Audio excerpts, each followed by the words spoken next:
llegaban a un lugar, sacaban las imágenes, las sillas, las bancas y las quemaban.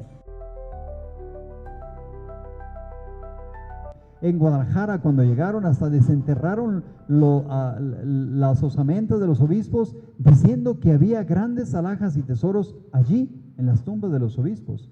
Libertad, igualdad y fraternidad.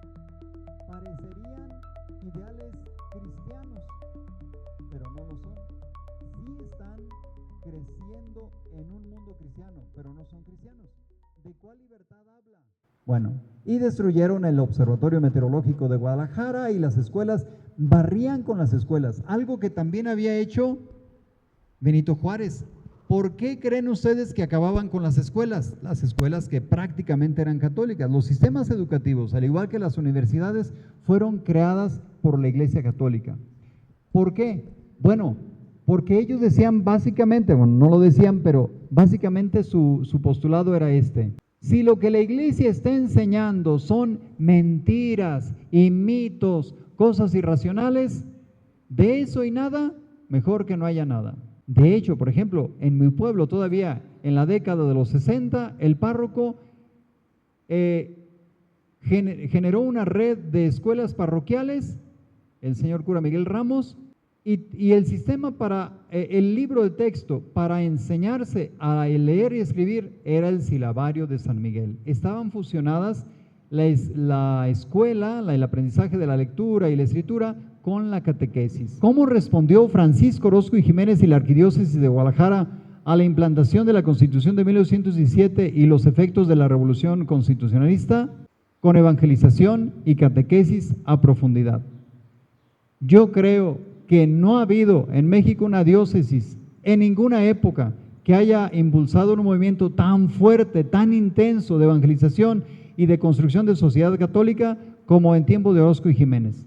Revisen ustedes, hace 100 años, casi están las fundaciones de la adoración nocturna, aquí, acá, damas católicas, ya desaparecieron, pero estarían celebrando sus 100 años, obreros guadalupanos o sindicatos católicos, que también los prohibieron, o caballeros de Colón, o Acción Católica, todo este esfuerzo que además incluía catequesis, evangelización, comunicación directa, distribución de boletines, escuela católica, yo creo que nunca se ha hecho, y asómbrense, lo hacía mientras él estaba escribiendo, investigando libros en el destierro, en el exilio, muchas veces. Y esto fue una profunda y profusa evangelización y catequesis. Bueno, ok, a los cristeros se les llamaba eso, cristeros. ¿Por qué? Porque decían, viva Cristo Rey. ¿Qué significa viva Cristo Rey? Pues obviamente no queremos un presidente, o bueno, un rey que gobierne el país. Yo soy la encarnación de Cristo y vengo a ser el presidente de la República, denme la banda presidencial. No era esa la idea, aunque la Liga sí en su momento sí pretendió derrocar al gobierno federal. El grito de viva Cristo Rey significaba que Cristo sea visible, que podamos obedecer sus mandamientos, que podamos salvarnos nosotros, tener los medios para salvarnos y podamos transmitir el mensaje salvífico a las nuevas generaciones. Una sociedad en paz, en justicia, en libertad, una sociedad que puede transmitir el Evangelio y la vida cristiana.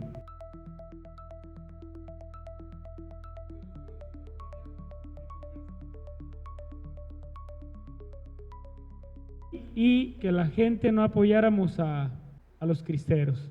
La migración forzada en ese momento, mucha gente se quedó, etcétera, etcétera, y profundizó un poco más en el tema, porque luego entonces tuvo una repercusión entre la epidemia, entre esta situación, se levanta en junio y luego vuelve a hacerse en el mes de diciembre otra reconcentración que dura de diciembre del 27 a abril del 28. Ya adentrándome en el tema, aprendí que era una estrategia militar de los ejércitos de su tiempo. No, el caso mexicano fue el único.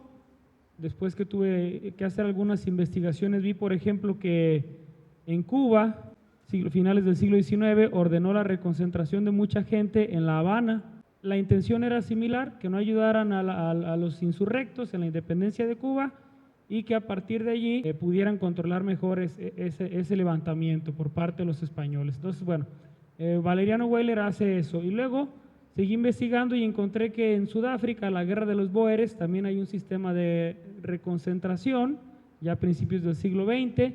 Y luego me encuentro en la Revolución Mexicana, en el actual estado de Morelos, pues hay una reconcentración. El general Fidencio Robles concentra a la gente para que no apoye a los zapatistas y quema sus casas.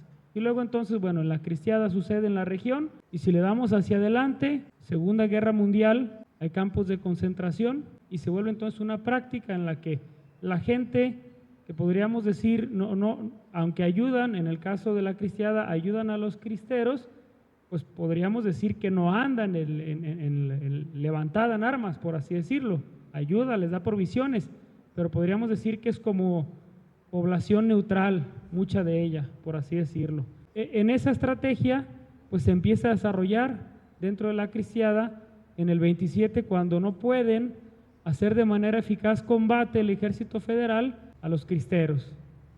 Y entonces da la orden en abril de 1927 se da la orden que ordena a la gente a concentrarse, comúnmente, como les digo, en cabeceras.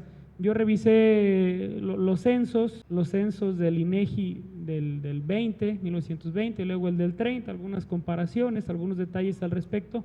Y bueno, lo primero que hay que saber es que la mayoría de la gente en ese tiempo vivía en zonas rurales, o sea, en un municipio no se concentraban en la cabecera como hoy en día, que la mayoría de la población estamos en la cabecera, sino que en los ranchos, en las diferentes comunidades, en los diferentes ranchos. La mayoría de la población en México era rural, y así lo era hasta la industrialización de los 50, pero pues toda esa gente es obligada a concentrarse para tener, pues para mantener vigilada la población, para tenerla todo el tiempo bajo control, y así pues evitar que ayuden a los cristeros. Cuando da la orden el general, jefe de operaciones militares, don Joaquín Amaro, pues bueno, sale luego la noticia, el 23 de abril, un día después, en el Informador en Guadalajara: dentro de 10 días será bombardeada la región de los Altos por aeroplanos.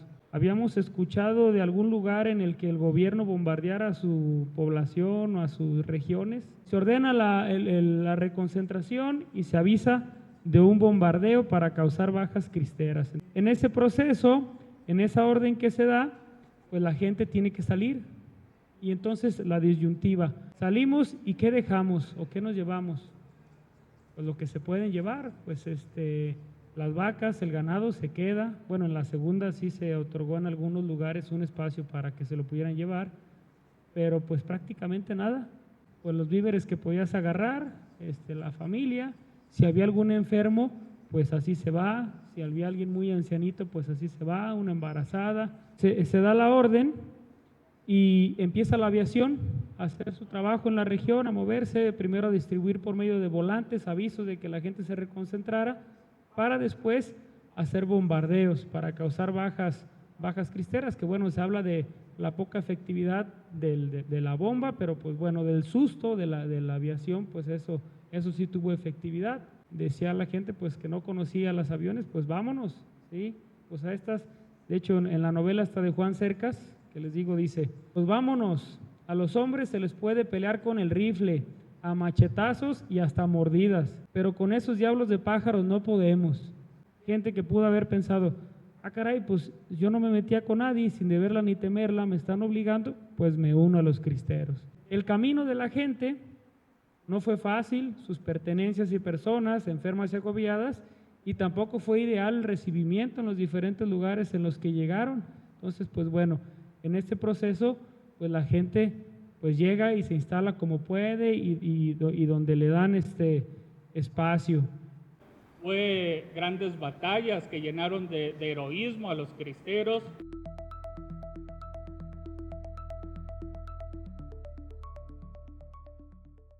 Por ejemplo, el 15 de marzo del 27, la batalla en San Julián. Mi abuelo fue capitán segundo y tengo en mis manos el diario que él escribió, donde narra el acontecimiento de la batalla de San Julián. Comenzaron temprano, habían mandado pedir ayuda a Miguel Hernández, que él tenía a los cristeros de Jalpa, de Cánovas, de San Diego, de San Julián, peleando durante todo el día. Cuenta mi abuelo en su diario, y hubo un momento en que el parque se les estaba acabando. El gobierno los tenía sitiados, los soldados eran de la Guardia Presidencial, no era cualquier ejército el que estuvo allí en San Julián, vamos a decir que era el ejército de élite en su momento.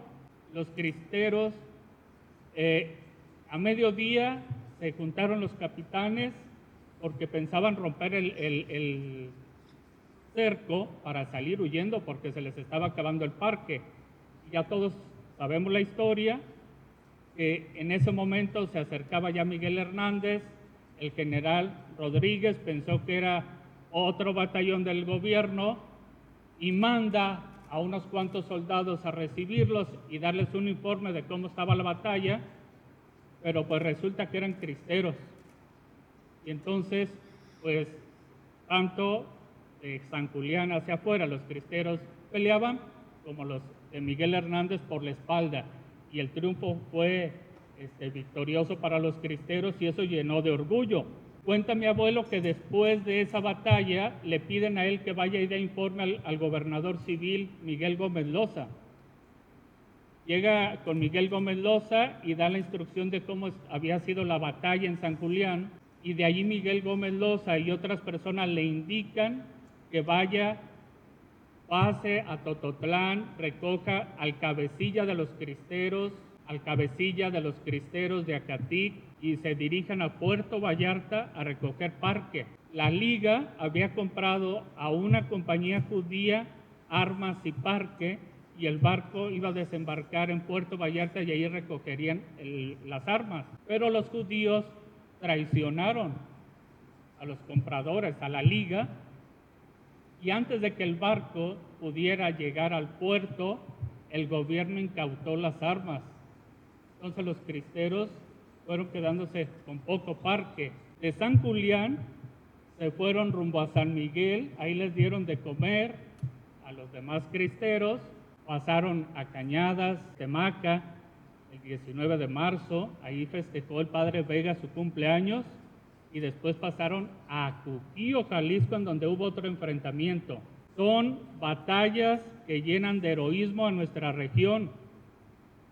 A los cristeros de mi pueblo, por orden del padre Aristeo y del padre Vega, le piden que asalten el ferrocarril México-Guadalajara, cerca de la estación El Limón, entre Ocotlán y La Barca, descarrilan el tren. Mi abuelo se opuso y él no quiso participar en el asalto del tren con la indicación o con la justificación de que moriría gente inocente que no estaba en el movimiento. Tenemos dos caminos: o hacer que este acontecimiento histórico brille, o que este acontecimiento histórico sea una pieza de adorno más. Creo que la gesta cristera, este centenario, nos tiene que llevar a algo, tiene que hacernos revivir, tiene que hacernos luchar, tiene que hacernos soñar por lo que hicieron aquellas personas hace 100 años. Yo creo que primero hay que empaparnos leyendo, profundizando, conociendo la vida de nuestros mártires, de nuestros santos y de aquellos que todavía no están canonizados, pero que también dieron su vida. Por ejemplo, aquí de la carretera Totonilco-Arandas hay una comunidad que se llama Los Adobes, y el 12 de agosto de 1928 mataron a 10 campesinos inocentes.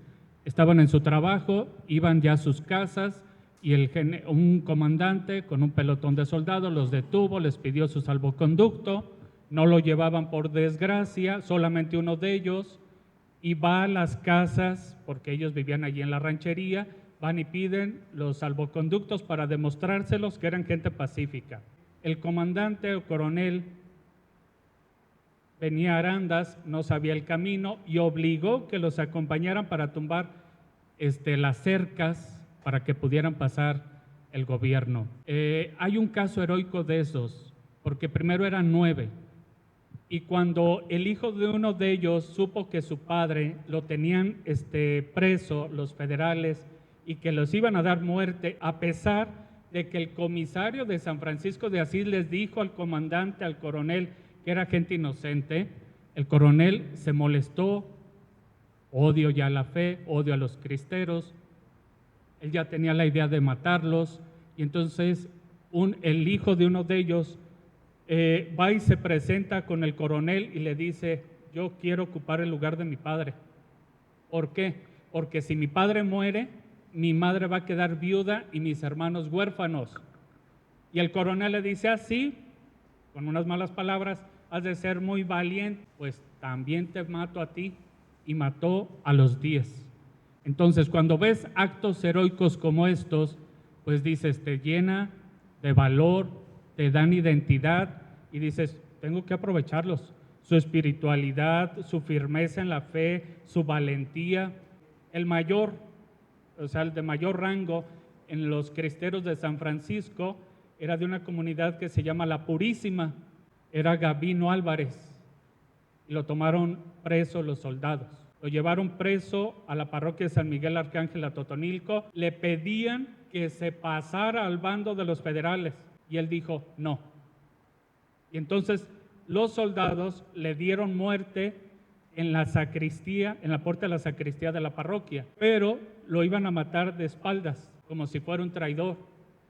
Y él contesta, no, de frente. Al rey del universo se le ve de frente, no se le da la espalda. Entonces, cuando ves estos testimonios de estos hombres, dices, caramba, tengo que fortalecer mi identidad, mis valores y mi fe.